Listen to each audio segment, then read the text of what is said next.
एक समय की बात है कि भारत के एक दूर-दराज इलाके में नूरगढ़ नामक एक रियासत हुआ करती थी। यह रियासत पहाड़ों और जंगलों से घिरी हुई थी। यहाँ के राजा शाह तैमूर न्यायप्रिय और साहसी शासक थे। शाह तैमूर ने अपनी रियासत को ज्ञान, साहित्य, कला, संस्कृति और व्यापार का केंद्र बना दिया था। लेकिन नूरगढ़ के एक कोने में एक ऐसा रहस्य छुपा था जिससे खुद राजा भी अनजान थे। पहाड़ों के बीच घने पेड़ों की आड़ में एक पुरानी और भुला दी गई खदान थी। यह खदान वर्षों से वीरान पड़ी थी, क्योंकि गांव वालों का कहना था कि इसके अंदर एक विशालकाय सांप रहता है। वे उसे काला नाग कहते थे। कहते हैं कि जो भी उस खदान में गया वह कभी लौट कर नहीं आया। खदान के मुहाने पर एक बड़ा सा गुफा था जो सूरज की रोशनी में भी अंधकारमय दिखाई देता था। इस गुफा से एक चमकता हुआ झरना बहता था जो नीचे घाटी में जाकर नदी में मिल जाता। इस झरने का पानी बहुत मीठा और ठंडा था और गांव वाले इसे पवित्र मानते थे। लेकिन कोई भी उस झरने का स्रोत देखने के लिए खदान में जाने की हिम्मत नहीं करता था। एक रात राजा तैमूर को सपना आया कि एक रोशन बुजुर्ग कह रहे हैं, शाह तैमूर, तेरी सल्तनत के नीचे एक खजाना छुपा है, लेकिन वहां तक पहुंचने के लिए तुझे सच्चाई, बहादुरी और बलिदान की राह अपनानी होगी। सोने की वह खदान केवल उसी को अपना रहस्य देती है जिसका दिल निष्कलंक हो। सुबह होते ही राजा ने दरबार में अपने वजीरों, सेनापतियों और सलाहकारों को बुलाया। उसने सपना सुनाया। सब हैरान हुए। तब वजीर खास ने कहा, जहां पना, हो सकता है यह वही पुरानी खदान हो जिसका जिक्र पुरानी किताबों में आता है। राजा ने तुरंत ऐलान किया कि वह खुद उस खदान की तलाश में जाएगा। राजा ने अपने वफादार सेवक फराज को साथ लिया। फराज एक निडर, होशियार और बुद्धिमान युवा था। दोनों ने भेष बदलकर सामान्य यात्रियों की तरह यात्रा शुरू की। कई दिनों के बाद वे उस स्थान पर पहुंचे जहां वह पुरानी खदान थी। झरना अब भी बह रहा था, गुफा अब भी उतनी ही सुनसान थी और वातावरण में एक अजीब सी चुप्पी छाई हुई थी। राजा ने गुफा के मुहाने पर खड़े होकर कुछ पल सोचा, फिर अंदर जाने का निर्णय लिया। गुफा के अंदर अंधेरा था, लेकिन जैसे जैसे वे आगे बढ़ते गए जमीन के नीचे सुनहरी चमक दिखने लगी। जल्द ही वे उस जगह पहुंचे जहां खदान की दीवारें सोने की चमक से जगमगा रही थी। इतनी दौलत देखकर दोनों की आंखें खुली की खुली रह गई। लेकिन उसी समय जमीन हिलने लगी। एक गर्जन की आवाज सुनाई दी। कौन है जो मेरे दरवाजे पर आया है? अचानक एक जोरदार सांप की फुफकार सुनाई दी और फिर सामने आया काला नाग। उसकी लंबाई 20 गज से कम नहीं थी। आंखें लाल, जुबान दो मुही और शरीर काले सोने की लहरों से चमकता हुआ। राजा और फराज दोनों ने तलवारें निकाल ली, लेकिन सांप ने उन पर हमला नहीं किया। वह बोला, यह खजाना उसी का है जिसका दिल लोभ से मुक्त हो। तुम कौन हो और यहाँ क्यों आए हो? राजा ने सांप को पूरा सपना सुनाया। सांप चुपचाप सुनता रहा, फिर बोला, सच्चाई की राह पर चलने वाले को कभी खाली हाथ नहीं लौटाया जाता, लेकिन इस खजाने तक पहुंचने के लिए 3 परीक्षा होंगी। यदि तुम सफल हुए तो खजाना तुम्हारा, अन्यथा तुम दोनों यहीं दफन हो जाओगे। पहली परीक्षा में सांप ने दोनों को एक कमरे में ले गया। वहां सोने की ईंटें, रत्न, मुकुट, हीरे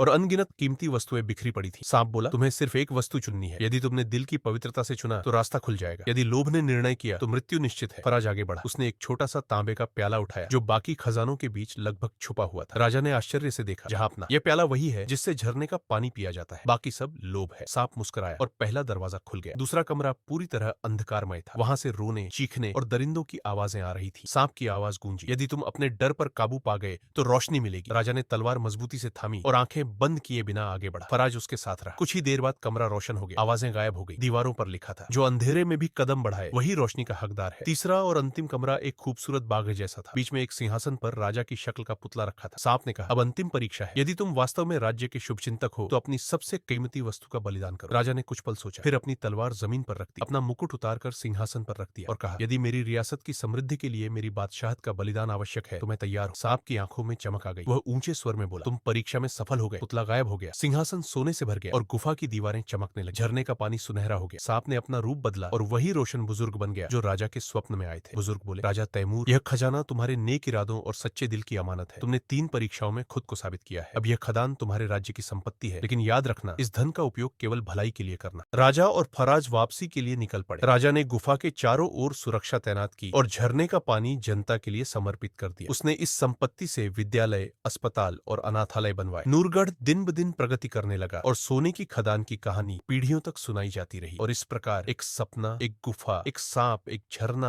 और एक राजा का बलिदान एक रियासत को महान साम्राज्य में बदल गया। सच्चाई, बहादुरी और बलिदान हमेशा खजाने से भी बढ़कर होते हैं।